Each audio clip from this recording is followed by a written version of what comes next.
And this is after we learn that Mina is getting tempted through these kind of dreams that she describes in her diary, like these kind of dreams that we see.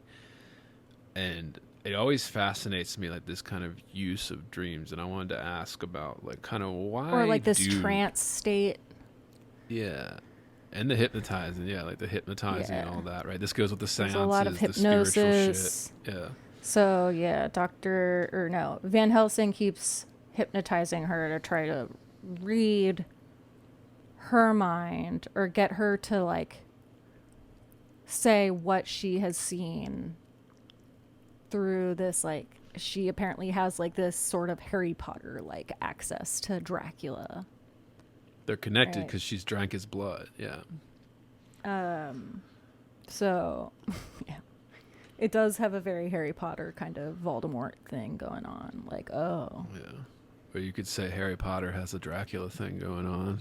Yeah, I mean, it's considering true. It was like 100 years after Dracula was published. But yeah, like this idea of dreams. So why do dreams work so well in horror or fiction more generally?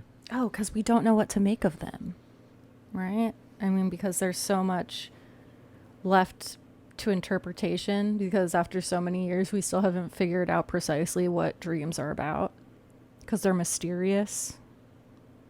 We hardly remember them except when we have nightmares, right? A lot of times they're nonsense, right? That they don't make sense. Yeah. You know, there's a plenty of history of people saying that they've had like prophetic dreams, right? That, and you could go back to even like ancient cultures, right, where they talked about like demons and things and like spirits that could come to you while you're asleep. It's considered like a connection to the spiritual side of the world when you're kind of like in your unconscious state of sleeping.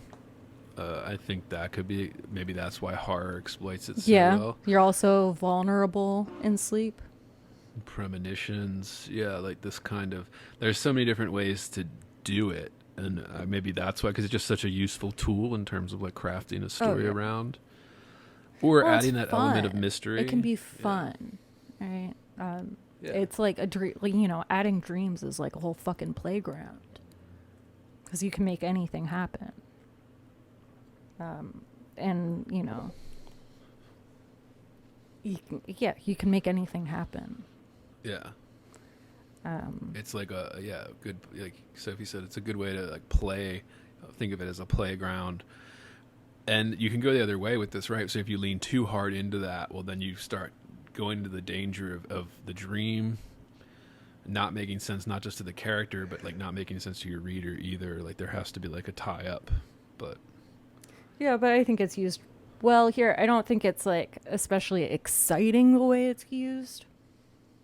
I think it's just like a plot device that allows them to get information they wouldn't otherwise have access to. Yeah. Right. And that keeps us like concerned for Mina. Especially when we go into the realm of like being able to communicate with other characters in dreams. So if you're connected to Dracula and Mina, right, it's like a window into, I don't know, like another state of mind or something that can be used.